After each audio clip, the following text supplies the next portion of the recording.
It's poisoned. Salut tout le monde, c'est Xavier, bienvenue sur Watch Mojo français. Aujourd'hui on se retrouve pour le top 10 des erreurs de films que seul un historien pourrait remarquer. The mountains of the gods. This is Sparta! From this moment, no matter what we do, Titanic will founder.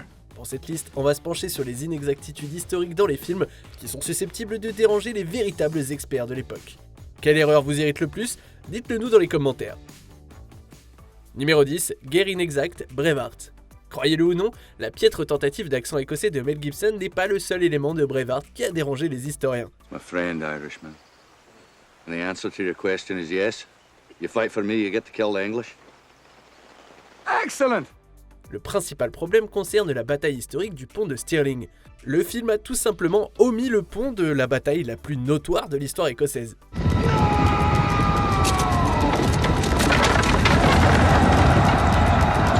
Pendant le conflit, William Wallace et Andrew Murray se sont stratégiquement placés de manière à obliger les forces britanniques à traverser un pont.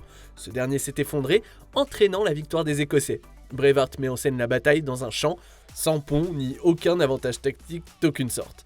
Pour ajouter l'insulte à l'injure historique, la peinture bleue sur le visage et les kilts en tartan n'auraient pas non plus été portés à cette époque. Numéro 9, mauvais fruit, Pirates des Caraïbes, la malédiction du Black Pearl.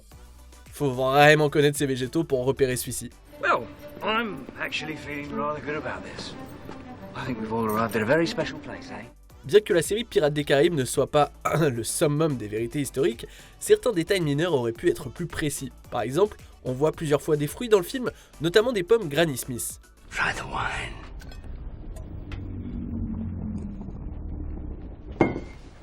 And the apple's one of those next. Mais les films sont censés se dérouler dans les années 1700. Les pommes Granny Smith ont été découvertes et cultivées par Maria Ann Smith à la fin des années 1860 en Australie, ce qui signifie que nous voyons des pirates manger des pommes qui n'existeront qu'un siècle plus tard. Et d'un coup, leur or maudit n'est plus l'élément le plus farfelu du film. You best start believing in ghost stories, Miss Turner. You're in one. Numéro 8, l'évasion, la mélodie du bonheur. La scène finale de ce classique voit les Von Trapp s'échapper de Salzbourg en Autriche en se dirigeant vers les Alpes, accompagnés par la chanson Climb Every Mountain.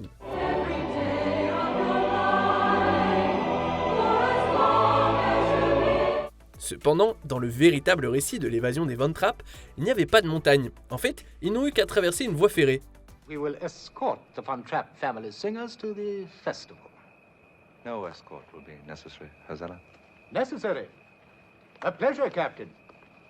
After all, we would not want you to get lost in the crowd. La famille se serait en fait trouvée en territoire nazi si elle avait emprunté la route de la montagne. La vraie Maria Von Trapp l'a d'ailleurs fait remarquer après avoir vu le film pour la première fois. Comme Salzbourg n'est pas limitrophe de la Suisse, elle avait de bonnes raisons de se plaindre de la géographie d'Hollywood. Mais bon, traverser une voie ferrée, c'est pas aussi sensationnel qu'une randonnée dans les Alpes.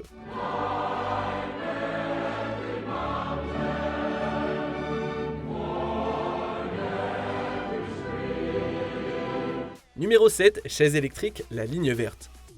Voilà un film qui a été largement acclamé et dont on se souvient après l'avoir vu. Do you leave the light on after bedtime? Cause I get a little scared in the dark sometimes. Les gens ont par contre oublié une inexactitude flagrante dans le film. La scène la plus tragique implique l'utilisation d'une chaise électrique. Dans le film, cette dernière est utilisée dans la prison de Louisiane en 1935. Cependant, les chaises électriques n'ont été utilisées comme châtiment ultime qu'à partir de 1941. Sorry for what I do. I give anything to take it back. But I can't. Les exécutions avaient également lieu au palais de justice et non pas dans les prisons elles-mêmes avant 1957. Compte tenu de l'importance de cette scène dans le film, c'est assez surprenant que personne n'ait relevé ses défauts. Remarquez, le petit côté fantastique de l'intrigue a peut-être détourné notre attention. He kill 'em with their love. That's how it is every day, all over the world. Numéro 6, mauvais outil, 10 000. Ce film est imparfait, imprécis et prend des libertés incroyables avec l'histoire. Un détail que n'ont pas manqué les historiens, c'est l'utilisation d'outils en métal. Le film se déroule entre le paléolithique et le mésolithique. À cette époque, les outils en métal n'existaient tout simplement pas. Les sapiens auraient utilisé des outils en pierre plus petits, ainsi que des flèches et des lances en bois ou en os. I claim the White Spear. And with it, my woman, Evelyn. Il leur faudra attendre la fin du Mésolithique et le début de l'âge de bronze pour affiner et polir ces outils. Le film présente également certains animaux, comme les oiseaux carnivores, qui avaient disparu depuis bien longtemps à cette époque. Quant à ces pyramides, elles ont environ 8000 ans d'avance. Look at it. Look, that one. Bref, je ne vous recommande pas l'utilisation de 10 000 comme référence pour votre exposé à l'école. Numéro 5, Faux pas de costume, Marie-Antoinette. Ce film très stylisé a pris certaines libertés créatives qui pourraient irriter les historiens de la mode. Déjà, les couleurs pastel sont largement utilisées dans l'ensemble des costumes du film.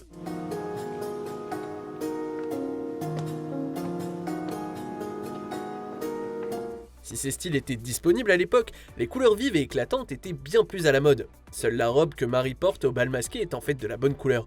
Cependant, ces manches transparentes en font un style inexact pour l'époque. Mais ce sont les chaussures qui sont la plus grosse gaffe de tout le film parce que on peut apercevoir une paire de Converse. Apparemment, c'était délibéré de la part du réalisateur. Si certains spectateurs ont pu apprécier ce choix, les baskets ont dû rendre les historiens complètement fous. Numéro 4, les vrais héros et les vrais méchants, 300. Quiconque connaissant un peu l'histoire grecque aurait pu repérer des inexactitudes dans la bande-annonce de 300. Bien que nous ayons tous apprécié les abdominaux de Gerard Butler, les vrais Spartiates portaient plus de vêtements et d'armure que le film ne laisse croire. Is this all of them? As you ordered. 300. All with born sons to carry on their name. Mais c'était loin d'être l'inexactitude la plus choquante. Dans le film, les Perses sont montrés comme possédant des esclaves, sans parler des libertés extrêmes prises dans la façon dont ils ont dépeint Xerxès. You have many slaves, Xerxes, but few warriors. It won't be long before they fear my spears more than your whips. L'esclavage n'était pas une pratique répandue chez les Perses. Ironiquement, les Spartiates étaient en fait ceux qui avaient une classe de serviteurs connue sous le nom d'Hélotes. Go now, run along and tell your Xerxes he faces free men here, not slaves. On ne s'attend pas à ce qu'un film comme 300 soit totalement correct, mais ces inexactitudes factuelles majeures pourraient changer votre façon de voir les héros et les méchants lors de votre prochain visionnage. Numéro 3, mauvais accent, Mary Stuart, reine d'Écosse.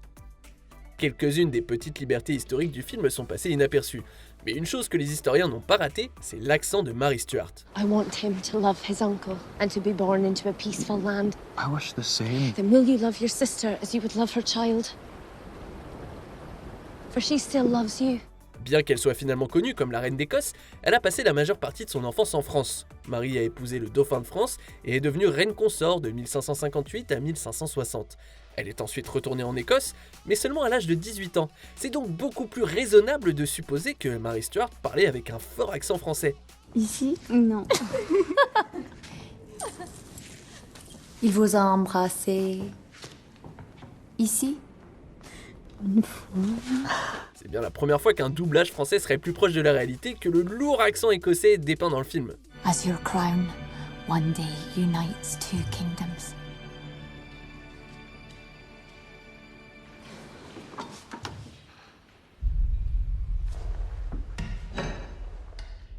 And we shall have peace. Numéro 2, l'insubmersible Titanic, Titanic. Le film de James Cameron comporte un certain nombre de défauts historiques. Cependant, une question flagrante qui a fait l'objet d'un débat entre les passionnés d'histoire, c'est de savoir si le navire avait vraiment été annoncé comme insubmersible avant son voyage inaugural.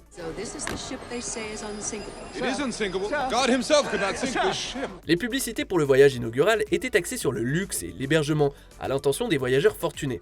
Bien que l'insubmersibilité du navire ait fait l'objet de discussions dans les milieux industriels, l'idée n'a été véritablement rendue publique et répandue qu'après sa disparition. But this ship can't sink. She's made of iron, sir. I assure you, she can. And she will. It is a mathematical certainty. C'était vraiment considéré comme une ingénierie de pointe. Cependant, les riches mondains ne se seraient probablement pas souciés de tels détails techniques. Pour les besoins du film, cependant, ce terme, souvent répété, sert à renforcer le caractère dramatique et ironique de la catastrophe. God almighty. On arrive presque à la fin. Nous publions de nouvelles vidéos chaque jour, alors avant de continuer, abonnez-vous et activez la petite cloche et les notifications sur téléphone pour ne rien rater. Numéro 1, La Reine et la peste bubonique, Shakespeare in Love. Il a peut-être remporté l'Oscar du meilleur film, mais jamais Shakespeare in Love n'aurait remporté un prix de précision historique. Le film relate les difficultés du dramaturge en matière de théâtre et de romance et commence en 1593. It is all locked safe in here. God be praised. Locked. As soon as I found my muse. Who is she this time? She is always Aphrodite. Cependant, les théâtres étaient fermés à cette époque en raison d'une épidémie de peste et d'autres problèmes sociaux majeurs. You've opened the playhouses. I have, Master Shakespeare. But the plague. Yes, I know. Théâtre ouvert ou pas, il y a un autre élément clé. La reine Elisabeth Ier apparaît en personne pour assister à une pièce. Cependant, à l'époque, c'était les acteurs qui se rendaient à la cour, alors l'idée que la reine se rende dans un théâtre fait partie des nombreuses inexactitudes du film. But I know something of a woman and a man's profession. Yes, by God, I do know about that. Shakespeare in Love a peut-être séduit l'Académie, mais il est peu probable qu'il charme ceux qui connaissent leur histoire. Que pensez-vous de notre sélection ? Dites-le moi dans les commentaires et checkez ces autres super vidéos de WatchMojo français.